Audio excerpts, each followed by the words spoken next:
everyone. This is COPE's April monthly meeting. I am Diana Borges, in case any of you don't know who I am. I am one of the COPE board members.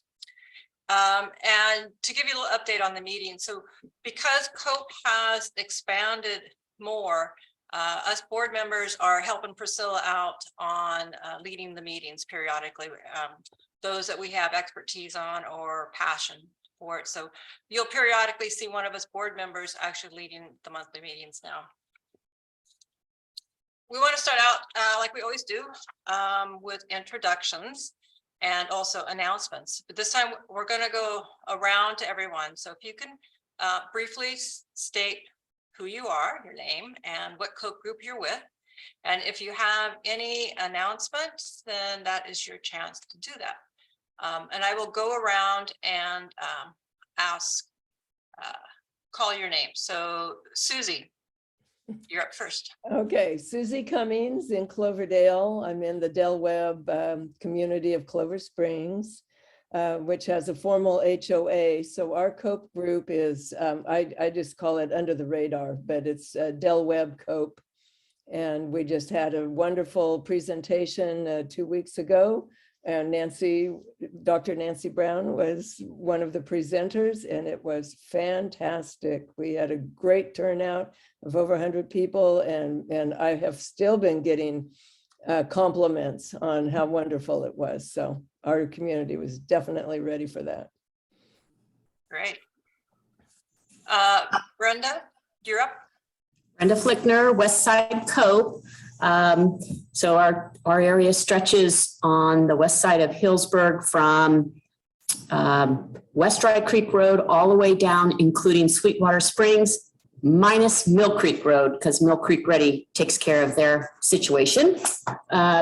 We just recently added a co-COPE leader, Aaron Wright. He is the executive director at Bishop's Ranch. So he is going to help Diane Bucher and I out on managing this big group of people that we have. And we have set up our annual meeting. It's going to be in May at Bishop's Ranch, which is very helpful. So that's what we've got going on right now. We did work on a couple grants with CAL FIRE. So we'll just, I don't want to really go into details until we see if they go through. Great. Thank you, Brenda. Mm-hmm. Donna? Hi, Donna Schaefer. I'm one of the co-leaders of Fitch Mountain Burrell. We're just down the slope of Fitch Mountain off of Powell Avenue. So we're in the city of Hillsburg. And I also am a board member, and I'm pleased to do that, particularly working on older adult issues. And I think Marianne, who will introduce herself later, and I will be responsible for sort of leading our meeting next month in May. So we're looking forward to that. Thank you, Donna. Diane. Hi, Diane Harris, Westview Meadows Group. Someone asked me last week, where is Westview Meadows? We are in an area south of Limerick Lane, in behind Merriam Winery, and off of a road called Milk Barn. That's where the location is. We're still in the process of gathering all of the information surveys from the neighbors. We have 64 homes, and I have 8 neighborhood leaders. Marianne, you're up next. Hi, Marianne McBride. I'm on the board of directors, also with Council on Aging, and I live in Cloverdale.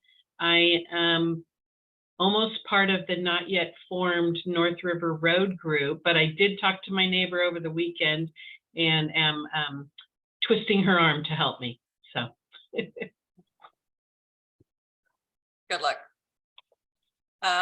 James? You're muted. There we go. Now you should hear me. Jim Dreisbach, yes, you got me now. Wohler Ready COPE. We are also on West Side Road. We run from Sweetwater Springs. You heard West Side COPE went up to Sweetwater. We run from Sweetwater and we run south along West Side Road, and also Wohler Road up East Side Road a ways. And We are also having our next meeting in May 13th. So we'll be getting everybody together at that time. So. Thank you, James. Margie? You're muted also. You're still muted.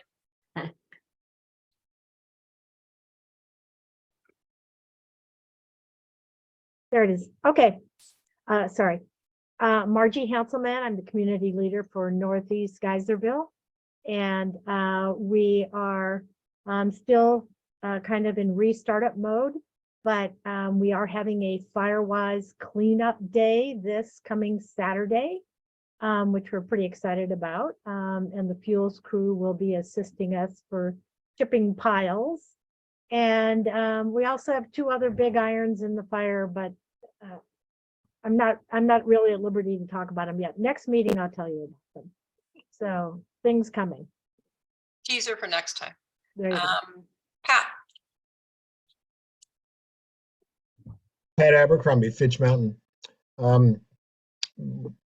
Our 2 COPE leaders aren't here right now, so I'll stand in for them. We're still focusing on getting our emergency radio net up and running and perfected, working with Johannes Hoverds from the county and a couple of radio guys to tune things up with the repeaters that we have. We're able to access from here. We have scheduled our annual chipper days for the first weekend of June, which is sort of strategically timed for when the weekend after a lot of our seasonal cabin families come up and do cleanup of their cabins and getting them ready for the summer. We're going to get the Listos trailer also out here for tool borrowing a couple weeks before, which is kind of a nice synergy this year, the first time we've done. And I think I'll leave it there. Great. Rebecca? Rebecca from Parkland Farms, and I'm also a board member and the treasurer. And the only announcement that I have is that COPE will be participating in the Climate Fest on April 22nd. It's a Saturday from 1 to 4 in the Healdsburg Plaza. So I think it's going to be a great event, and Priscilla's going to be doing offering information on Smoke Ready. So please come out and visit us, and the other booths that are going to be involved in the Climate Fest. Thank you. Judith? Hi, my name is Judy Johnson, and I am a COPE leader in Palomino Lakes. COPE, it's a Cloverdale Asti, east of the river between Cloverdale and Asti, up in the hills. And my neighbors have been real busy whacking their weeds. Today's kind of a quiet day, but it was all weekend, thankfully. People are piling up their stuff for the chipper day coming up. So we're busy. It's busy up here for sure. Thank you. Keep up the good work. Oh, thank you. Jerry? Yeah, hi, I'm Jerry Lazareski. I'm the head of the Hidden Acres COPE, and I'm not on the Council of Aging, but I am aging every day. And there's not much going on right now, except that I am working with Pat on that radio, the Fern system, which I think is very cool. The last 2 tests, I was actually in the hospital where I don't get much reception, but apparently someone did hear me from there, so that's good. But I think it's a great system that Pat's coming up with, and I think it could be useful someday. Thank you. Linda? Hi, this is Linda Chaffin. I'm a leader from the Chablis area in Cloverdale. I've been working with Susie to see whether or not we can come up with something like a Firewise community for our areas, but it's looking unlikely, at least to begin with. It's quite difficult working with populations that are in town. There's not nearly the amount of interest as there is for people that are more in the country. So We are both also working with the amateur radio folks in that area, including FRS and GMRS.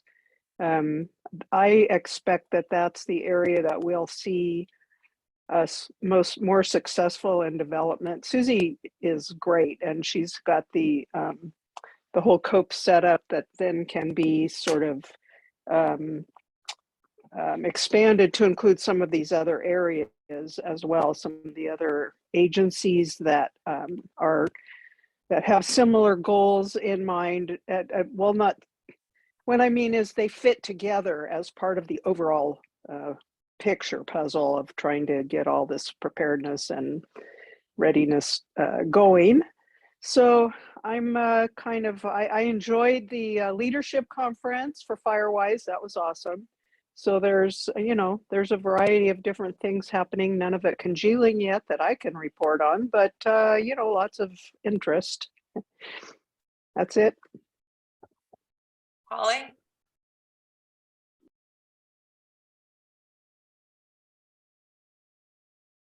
Holly, are you there?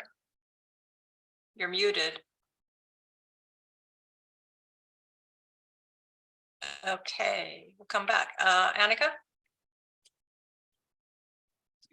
Yes, I am in a noisy environment away from my office. Hopefully you can hear me. Can you hear me okay? Yeah, you're fine. Okay. I'm with 25, along with Barbara Lynn, whom a number of you know, and my child.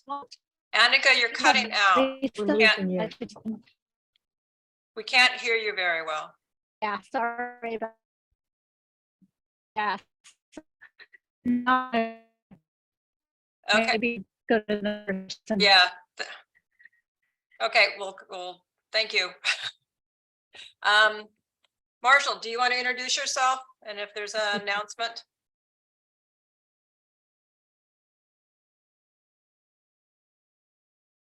Kind of hooking. Okay. Priscilla, why don't you go then? I just wanted to check. Holly Wilson logged on again. I'm just wanting to know if she's there. Maybe she wants to introduce herself. Holly? Nope. All right. I will go ahead. I'm Priscilla Abercrombie. I think most of you know me. I am chair of the board and a member of the Fitch Mountain COPE group.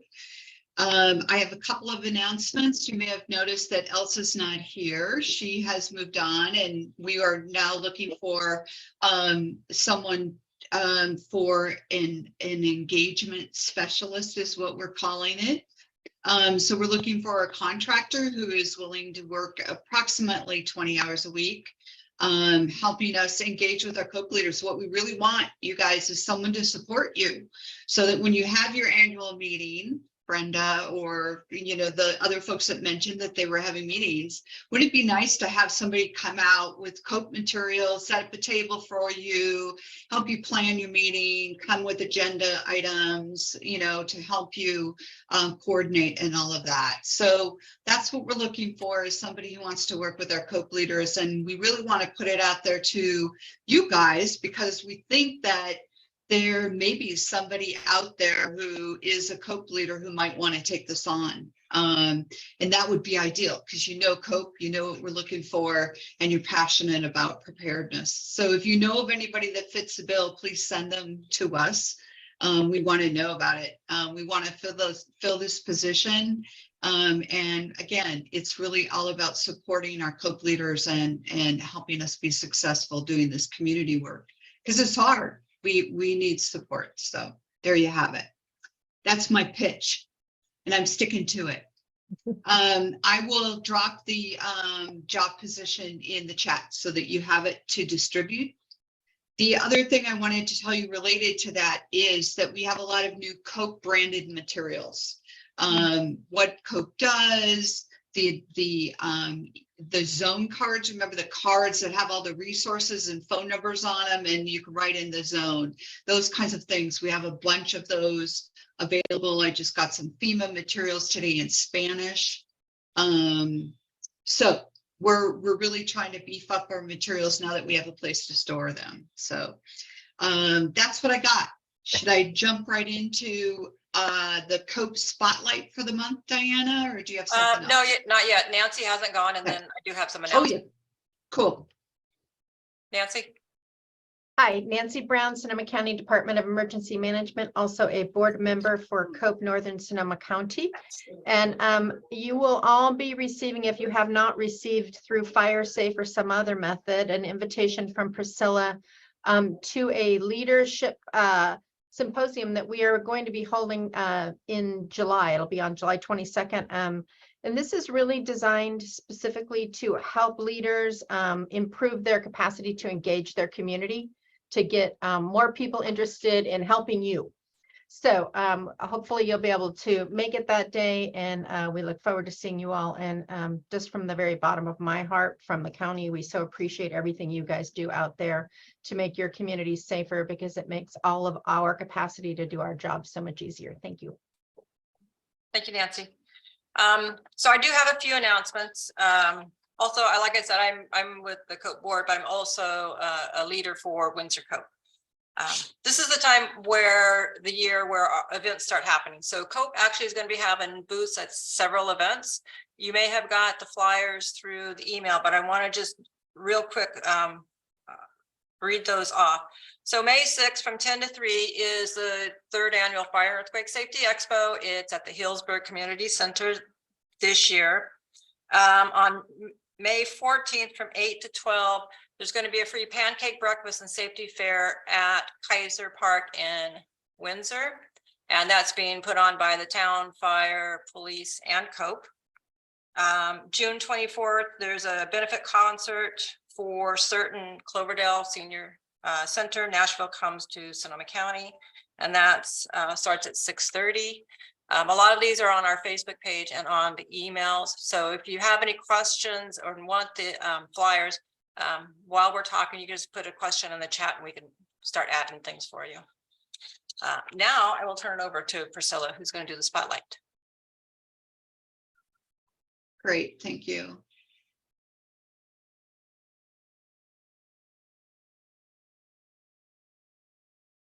All righty, let me get here in the right screen mode. There we go.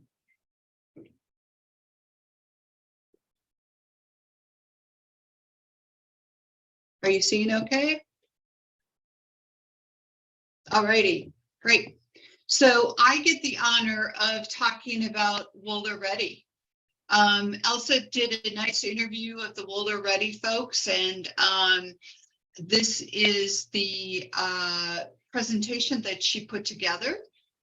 Wohler Ready was, there we Priscilla, go. actually part of it's not showing up for me. I don't know about the rest of you. It's not centered. Yeah, same thing for me.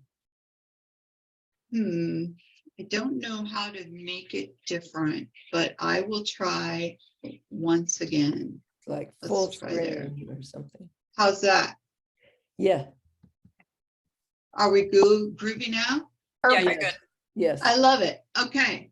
So created in 2018, right after the Tubbs fire. There are community leaders that were attending James Gore's town meetings that we had at the community center way back when. Some of you will remember that, Brenda, some others, that Margie, of course, that were way in the beginning when we were talking about how best to organize. So that was cool to see. I'd actually forgotten. You know how you get your head down and you're not really aware of what's going on elsewhere in the community. What are the boundaries of Wohler Ready? It covers neighborhoods from Landmark Vineyards at Hopkiln Estate to Schoen Farm. And I'm hoping that Jim will dive in if I say something wrong. Many of the neighborhoods are located on West Side Road. It's a very rural area that's spread out with wineries mixed in and commercial operations. So it's very different than, again, the variety that's in our county is amazing. And what part of the community is actually involved in COPE? There's 8 areas with 88 residences and businesses. Pretty cool, huh? Most of them are West Side Road, East Side Road, or Wohler. So they have their 8 neighborhoods, and these are their leaders. Patty, Wayne, and Jim Dreisbach are the community leaders, and the rest are their neighborhood leaders. And Patty and Jim, you can see, are also neighborhood leaders. What helped create the COPE community? And as with many of us, there was something going on already, right? There was a neighborhood association in this case. I know, like in Knights Valley, they have a mothers group that was a part of them getting started with their COPE program. So they were very familiar with each other and had already been meeting. Why was it important for them to become prepared for emergencies through COPE? We determined that we didn't have good communication. There was no clear understanding of evacuation routes. And they have, like many of us, many of their neighbors are elderly or older adults. So they weren't aware of ways to prepare for emergencies and how to respond. And what makes their community unique? It's a mix of retired residents, part-time residents, and commercial winery operations. How do they communicate with each other urgently and non-urgently?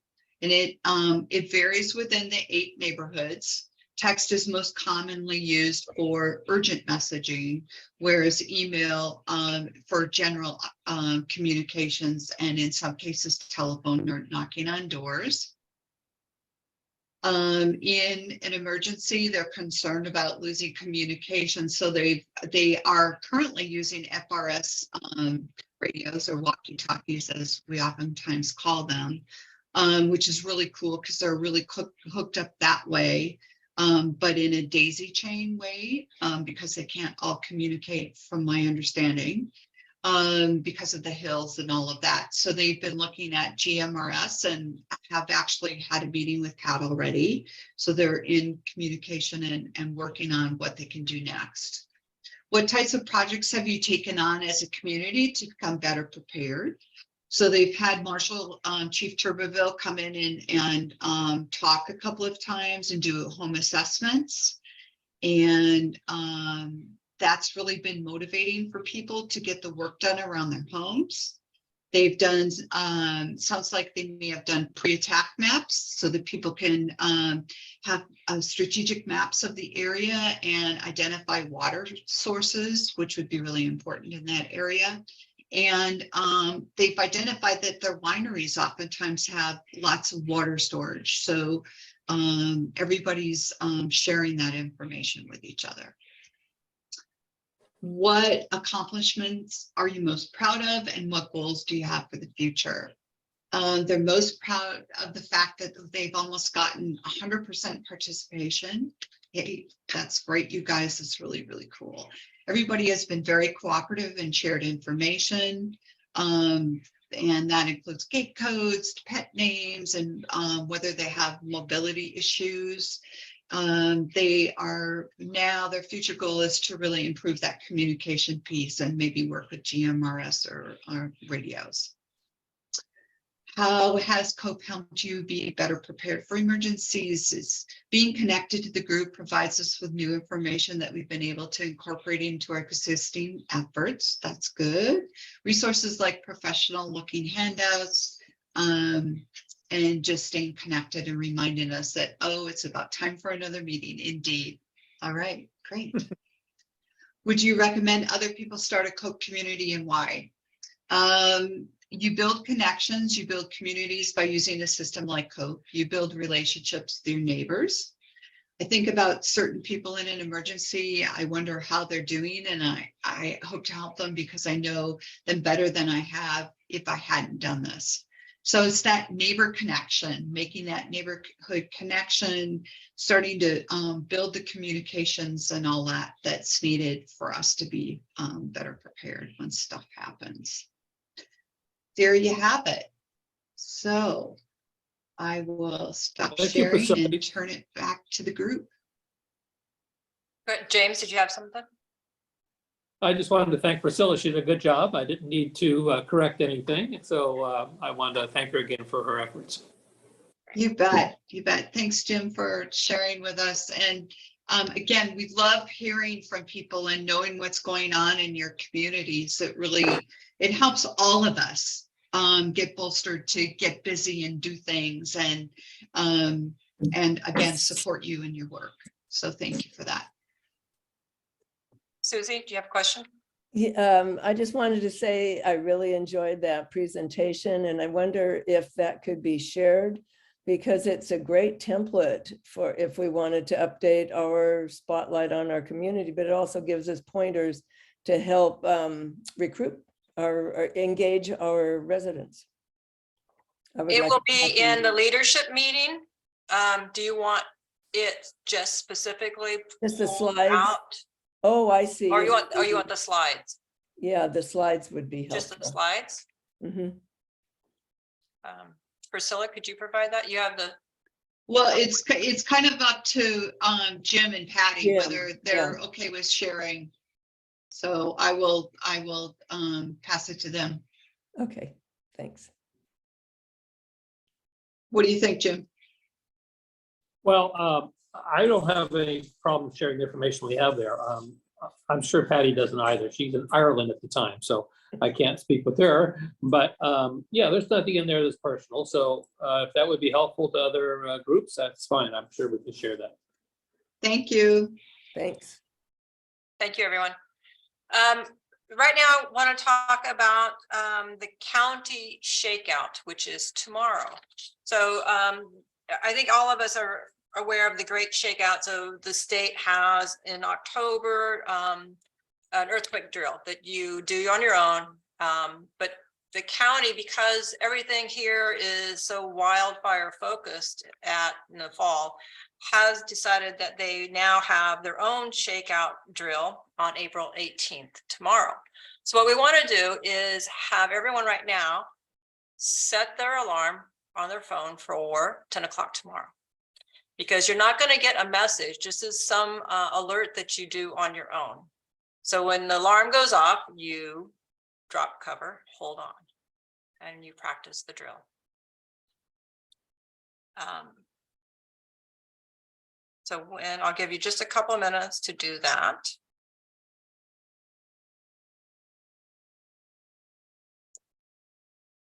And now, when everyone's looking back up at me, so I know you're done.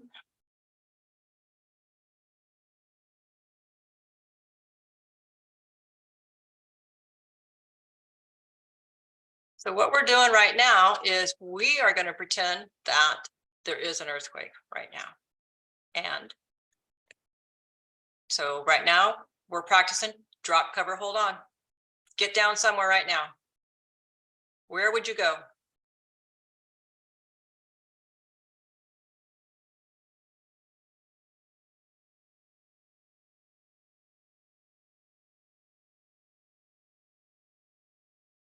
Okay, come back up.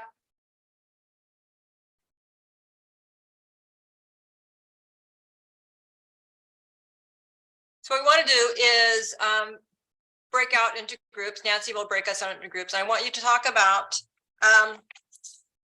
what it felt like. What were your challenges? What would you do different next time? There are things, if you could see, some people went under something. Like I assumed I could see Nancy, she didn't have a place to actually get under. So she just covered her head, ducked over, covered her head. So it depends on your situation, what you're able to do in the short time that you have to protect yourself. So we ready for breakout?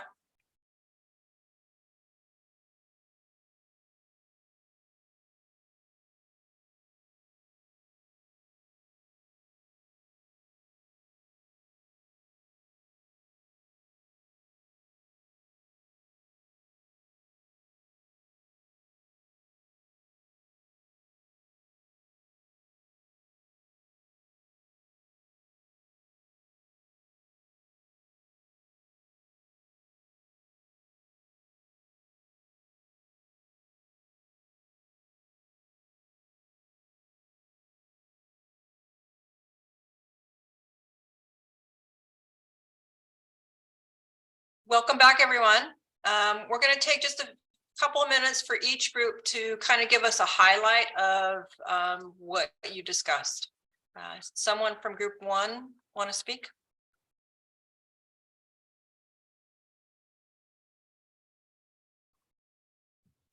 In our group, well, I don't know, maybe we're not group 1. I think we're group 4.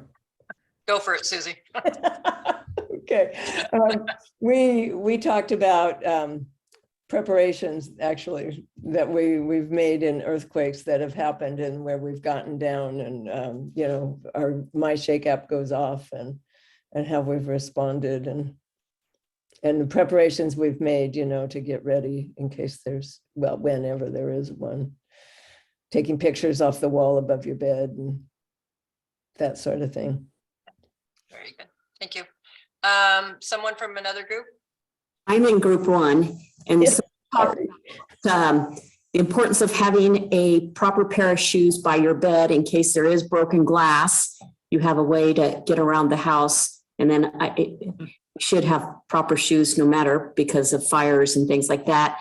The other thing is, don't spend the time to look at the app where the shake is. It's giving you the warning, because by that time it's too late. Go ahead and make the arrangements to get to a location first, and then find out where the heck that is saying the earthquake is. Those, I think, were the 2 things that we really kind of discussed of importance. Right. Groups 2 or 3, anyone? Donna? Yeah, I was in group 2 along with Jerry and Jim.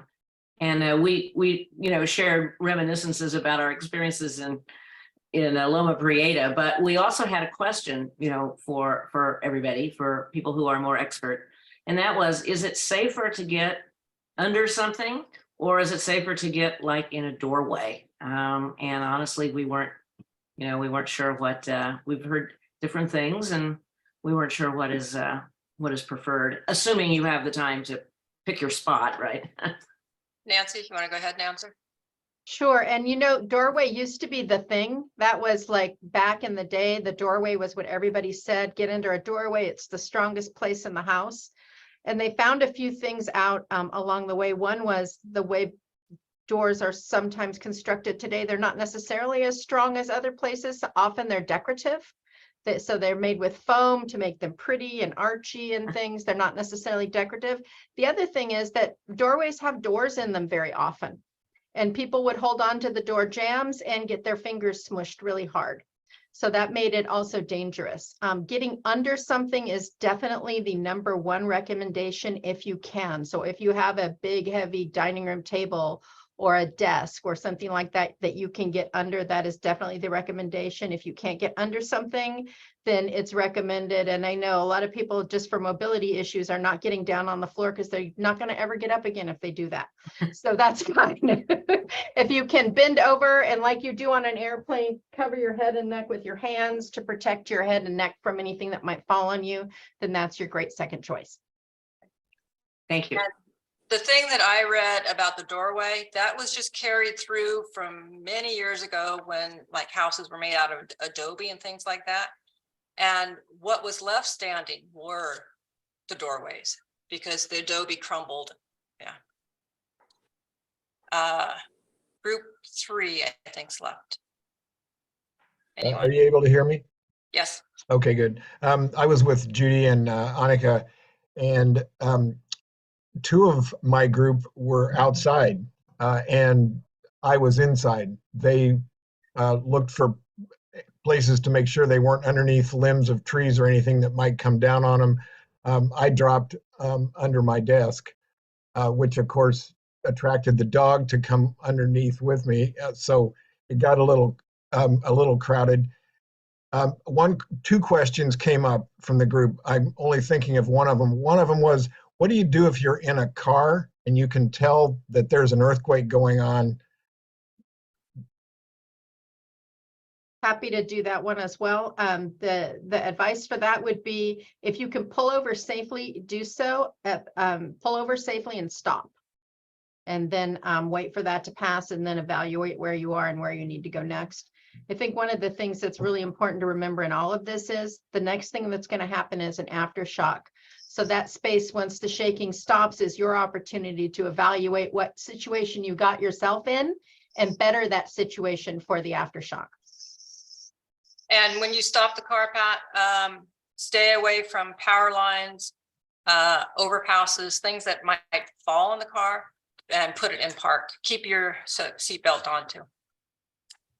So stay in the car. Stay in the car. Okay. The other observation actually that I made was I was in the house. Priscilla's not that far away, but an earthquake's not a time to get together and figure out what you're going to do together. It's not like an evacuation for a fire where you're trying to coordinate. In this case, you've got to just do your own thing and wait it out before you can get together to coordinate what the next steps are going to be.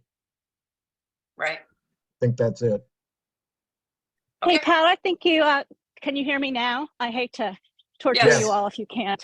Yes. Yeah, Pat, another thing you said that I think was really helpful was you know exactly in your house, which is the strongest and safest place to be, your deck. So I think that's a really good tip to share. I did share that with the group because our house is old and it's on a hillside. And when we purchased it and did some, I'll call it remodeling, we had to put in significant concrete piers with rebar before we were able to rebuild the deck. And we were told at the end of the project that if there was ever an earthquake, our deck is probably the safest place in our house because of all that steel and concrete below it. I don't know that everybody else's deck is the strongest place in their house. So, Margie, you had a question? You're muted. Margie, you're muted. Sorry, I unmuted at once. Okay. Two other things were mentioned in our group. One about don't forget your glasses when you go to drop, cover, hold. If they're on across the room or something, you may need them when the shaking stops. So secondly, people that wear hearing aids, and if they're not in at night, you might want to take them off tomorrow at 10 a.m. or before 10 a.m. to see if you can hear the alert that comes just as a test. So There's not an alert that comes with tomorrow's. It's just an independent shakeout. So there's not going to be a statewide alert. there's, okay. But there Good. will be an How are we alarm on gonna your test for the hearing radio. aid? There will be an alarm on your phone that goes off. Okay. Because you just said it. Right. I wanted to point out something that was brought up about Pat and Priscilla were not in the same location. And sometimes that happens where you are in different locations with your family. When back in the day when I lived in the Bay Area, we had a contact person that was not in the Bay Area. They were actually in Chicago, which was fabulous because to communicate in the Bay Area was really difficult during the Loma Prieta earthquake. However, I happened to be in Wisconsin and everyone was able to call me and I could call them. They just couldn't call around the Bay Area. So if you have, a relative or somebody that everyone can check in with that is not in the area, that seems to be the best way to do it. Yeah, it's always nice to have someone outside of the state that everyone knows they can contact. Okay, so what I want to do now is to share my screen. Okay, so I assume everyone can see this. We are having our second webinar for this year. As you know, we decided to have quarterly webinars. On April 26th will be our Earthquake Ready webinar. We're having Judith, who's the California Geology Survey staff person, 2 people from the county, and myself will be speaking. So we're going to be talking about the earthquake risks and history in Sonoma County, what you can do to prepare, practical things of securing things on your walls and things like that. Nancy will be talking about sheltering in place, because when we have an earthquake, chances are you're really not going to be evacuated. If anything, you're going to be stuck wherever you are because the roads are going to be blocked. First responders might be able not to get to us and things like that. This just went out on an email today, so if you could please share it with your neighbors and friends and tell everyone, so we all can be ready together on what to do when the next one comes. As Susie said, it's not if, we will have an earthquake. We know that. We just were reminded with the earthquake that was up near COPE. It is an active area. We live in earthquake country. Part of that is we want to talk now about having an area that you and your neighbors can gather at after an earthquake. It's a little different than for wildfire. So we need to know that in a major earthquake, you're going to have down trees, telephone lines, structures. There's going to be debris all around.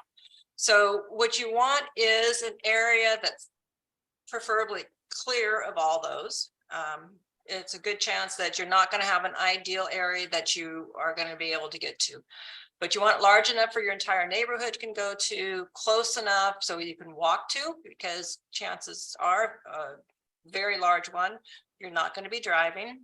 And know your neighborhood. So if you have elderly people who might have a walker, or young children where they have to have a stroller, they will be able to get to your area also. Keep in mind, if it's at night, can you get there with lighting? Is there sufficient lighting? Do people need to take lighting? So there's all those type of things. I'm not going to go through everything, but you can read. That's the type of an area. So, and you also want to have a backup, because for some reason there is some debris that fell in there. You don't know for sure. I mean, a large tree that you didn't expect to fall down falls in that area. So you have a backup area to go to. And I want to show you some possibilities. So I went around my area and took some pictures so you can get some ideas. So this is just a court. There's a large, most courts have a large area in the middle, in the road, that people can gather on, and you don't have to worry about traffic either. So that's a perfect place. This one over here is just an open area on someone's property. As you can see, there's no trees around. Everything's clear and it's large enough for people to gather. This picture down here is just along a roadway. Some roadways are clear enough that you could actually gather. This one is a park in Windsor. A park is a good area. Also, just an open field is a good area. But I thought it was pretty ironic when I took this, because there is the down tree there, just to show us the large trees can fall for who knows what reason. So in a quake, their stability may be compromised and they may fall. Here's some other areas. Vineyards are good. Vineyards usually have, an open area along the edges, or maybe somewhere in the middle. You might have one of those nearby. This is not the perfect area because it does have trees, but you may not have something that's close to you that's going to, check off all the boxes. After an earthquake, chances are that the trees are going to fall during or shortly after the quake, but you can see out in here, there is more of an open space. So you kind of have to decide what's going to work for you. What's the possibility? This last one is really would be the least of my choice, because you do have the telephone pole, you have the large oak trees there, and you also have a very narrow road. If people are driving around, which we know in a disaster, people aren't always thinking completely through, and will be driving. So it's not an area that's open, safe for people to be standing around.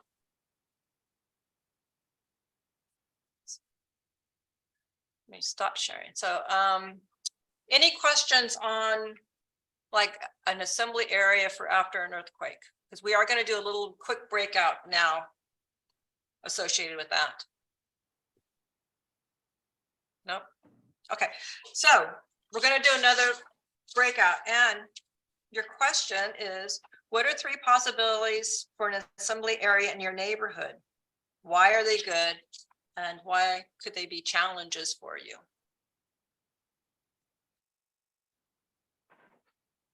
You ready? Yep. Okay, see you later.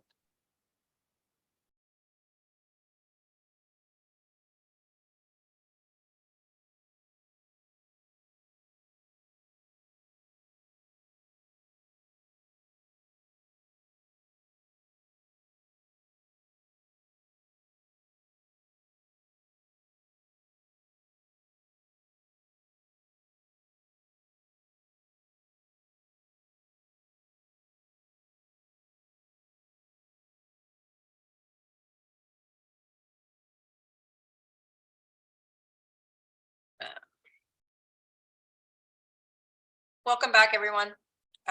Before we let each of your groups kind of give us a little highlight of what your discoveries were, I want to share with you that a large earthquake is the scenario I use when I speak that I think the COPE program is going to come in the most beneficial.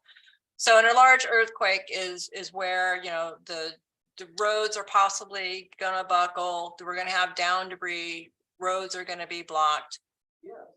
First responders are going to be busy. We're not evacuating. We're sheltering in place. And that's when we need to know the resources of the person next door to us. Is there an elderly person in our neighborhood? Children, an earthquake, think about the animals and the pets. If they're outside, they are going to freak. And so that's going to be an issue of, you know, possibly escaping animals that you're going to have to help each other deal with. So that's why it's important to have our program in place and to know the neighbors in that type of a scenario where we're not going to evacuate. It's when we're stuck here. We're going to be stuck with each other. So it's best to know each other ahead of time. Which group wants to go first and give us a little rundown?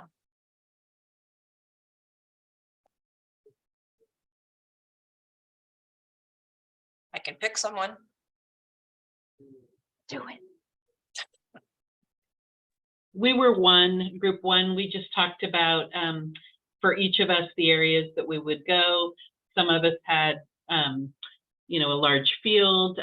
Another was close to the vineyard, so would go to the vineyards. Diane, her group, they have parcels that haven't been built on yet but are ready to be built, so they could gather there. I think Priscilla had the biggest problem of all, trying to figure out where to go. But being on, you know, did you go to the water? Is that the best place? But then we talked about mobility issues and just the difficulty of planning a scenario planning when you don't know exactly what it's going to look like. Nice. I'm curious, Pat, how did you come up with the river issue and where to go?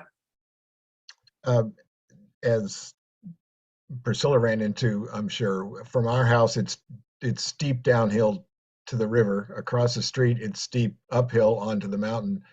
So the only place we have that is the road. There is a wide spot in the road not far from our house for us personally to be able to meet, where if there was traffic, we could be out of its way. But Fitch Mountain's not a good place for physical meeting. Our radio group is tuned, such as it is, to turn on their radios in the event of any type of an emergency. So we would be able to at least converse around the mountain, even though we wouldn't all obviously want to try to congregate in a single place. But we don't have, we have dense housing and steep lots and lots of trees. It's not an ideal place. Did your group as a whole come up with anything else? Well, we have just the opposite of that in our group. Dr. Lazareski lives 50 yards from the golf course. So he said his first three choices would be hole number 1, hole number 2, or hole number 3. And Annika lives in an area off of Toyin Drive of Kincaid Fire fame, where the houses are fairly far apart and there isn't a whole lot of congregation up there, but she has open space right near the house where there's nothing overhanging and where they can safely congregate and check in with their neighbors, basically, I think probably by cell or foot. Okay. The other two groups, anyone?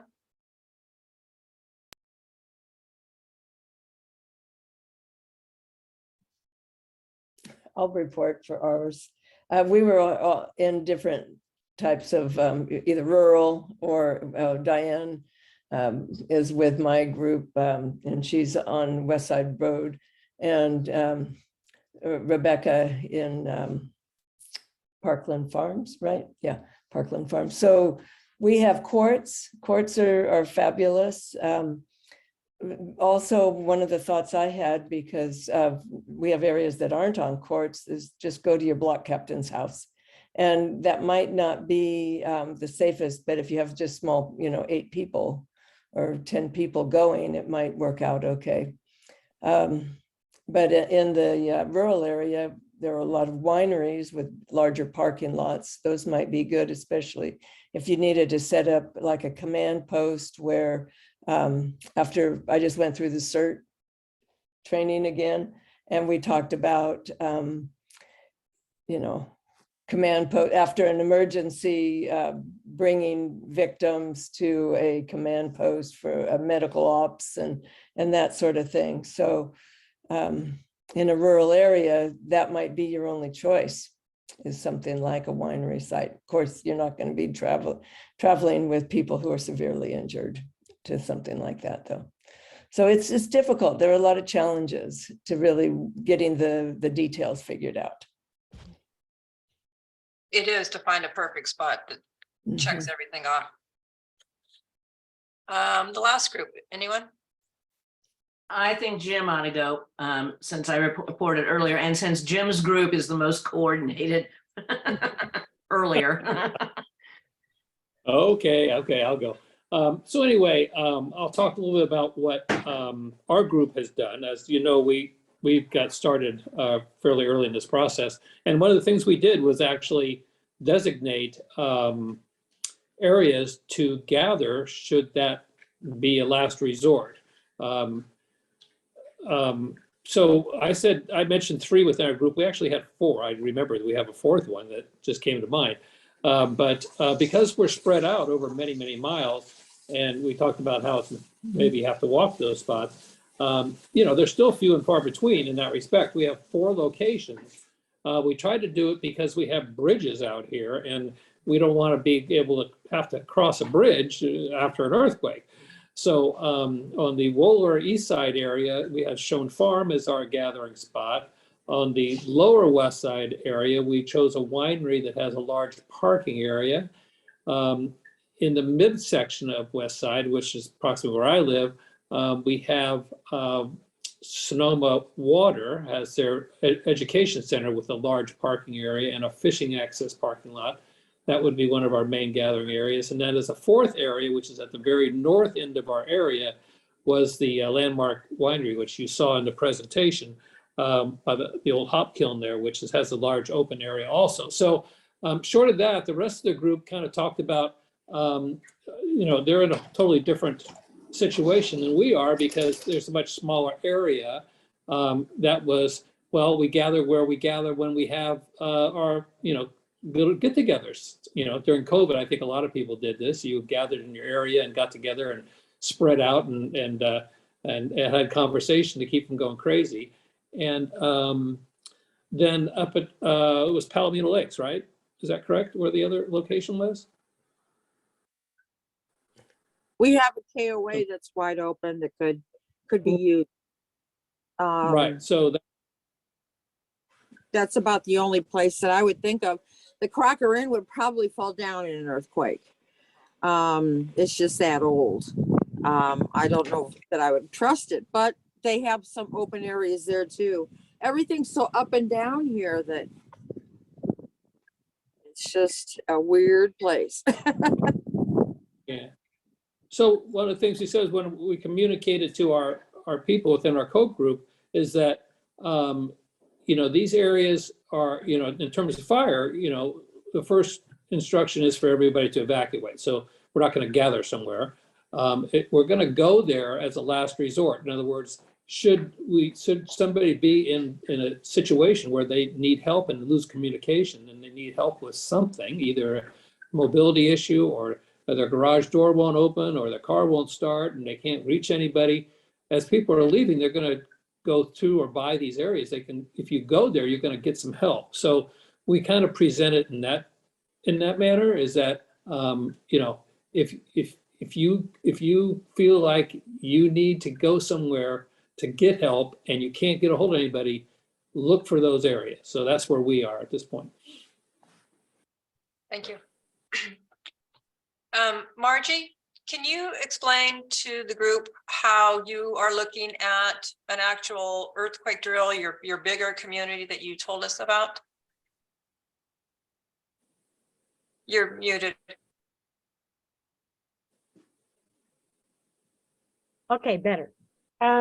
Well, yeah, we do have a one-way in, one-way out situation here. And so we do need to have some large places that we might be able to congregate for a extended period of time if we needed to. Also in the hills, we are quite spread out. So almost each road of the 3 roads in the hills would need one area of congregation, mainly to do an assessment of people and damage and people's needs so that we could decide what would be the best course of action for our local neighbors. Again, there aren't very many full-time residents. That would be the good news. But we do potentially have more with part-time residents.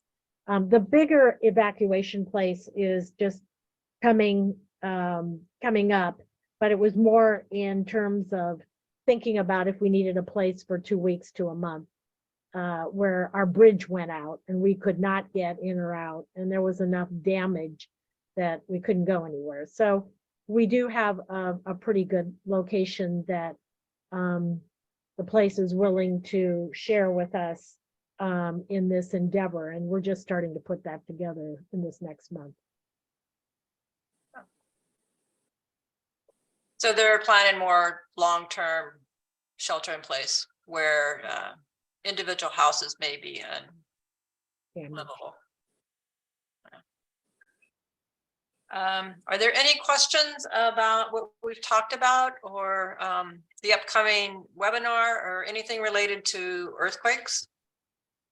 Comments? Yeah, I have a question. So they always say, you know, you want, in case of an earthquake, you want to have provisions enough to last your family, depending upon your family size. You want to have food and water and blankets and things to sustain you for a period of time. And my issue has always been, where's the best place to keep these provisions?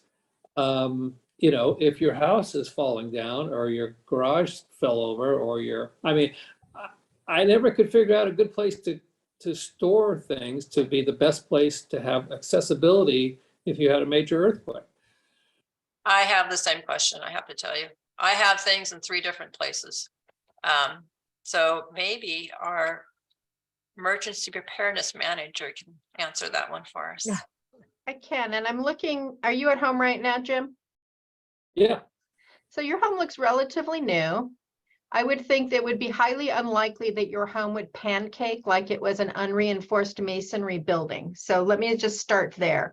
That you may find some things you feel like, oh, that doesn't look like it's holding on really well. But I wouldn't suspect that most homes that have been built in the last 40 or 50 years would have any trouble withstanding the initial shake. Now, having said that, I think many of us will find that those homes that withstood the first shake, we don't feel really good about for another shake coming up, in which case you may want to move your provisions out of your home. So depending on who you are, and so we're always trying to slice the bread as thin as we can, is to make it simple enough for people to do, and at the same time, be smart enough to have it make sense and actually make a difference. So for many people, having a lot of extra provisions is not as easy. So I say, have a really deep pantry. Make sure that you never run out of dry goods. You never run out of canned goods. You always have a few cases of beans and things that are high in protein that you're rotating in and out of your pantry. If you have the wherewithal to have more than one set of supplies, I certainly think it's a great idea if you can have a waterproof storage area outside your home where you keep some extra canned goods, some extra bottled water, some things like that, so that if you do feel like your home is not a safe place to be, you do still have some supplies outside your home that you can rely upon. So that's my best answer. But again, we do not live in a place where buildings are likely to fall down in an initial shock. It's highly unlikely that most of them will. What I can caution you about is everybody's chimney. Many countries that have had a lot of earthquakes do not even allow brick chimneys any longer. So please don't go around the back side of your house where your chimney is going to fall on you. So let me just say that. You know, I have a quick question about when I was in Berkeley, our neighborhood all bought these earthquake valves that turned off the gas, which was a huge deal in the 1906 quake. And I haven't heard much about that recently. I just bought one. I haven't really installed it yet, but it's a really good thing to do because in a major quake, it'll turn off the gas into your house and then you can turn it on, you know, if it's not too damaged. Any thoughts on that one? Nancy, you want to cover? I really don't have any comments on utilities in general. I do believe, though, that most of the meters today, you cannot turn it on yourself. Once it's been turned off, you have to have the gas company come out and turn it back on. So keeping that in mind, if it didn't sustain any damage and it's off, you also don't have access to it. No, the valve goes in between the gas meter and your home. Oh, I got you. So it's just the valve that's turning it off. It's not turning off the meter. The valve is shutting itself It down. shuts off. And it's really cool because you can just hit it and it'll shut off the gas. Yeah, definitely not my area of expertise at all. No. That's interesting. I do, I wish Marshall was on because he might know more about this also. But in general, the advice in general for utilities is if there's water running, turn off the power to your home. If you have water, I think our water is probably one of our most fragile systems because most of those pipes are very old and very fragile that are underground. A lot of them already have roots that have gotten into them. So a nice big shake will just completely split them off. So definitely if you see water in and around your house, you want to turn all the power off to your home immediately. And then if you smell gas, of course, anytime you smell gas, you turn off the gas and you just live without it. I think that's a question for PG&E really to find out, because you're stopping the flow is what you're really doing, right? You're not shutting it off, you're blocking the flow in.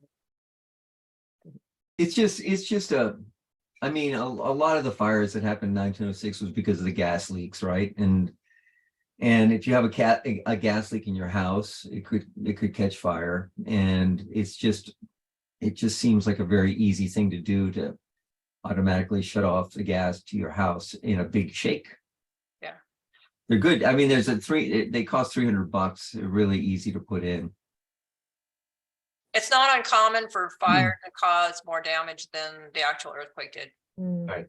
Right. Don't forget, however, that there's a lot more gas pipe outside of homes than there is inside of homes. And if an earthquake severs a pipe, turning off the gas at your house isn't going to do anything. If you've got a 2-inch pipe down the road that's been split across, you've got a San Bruno situation, you know, Yeah. possibly.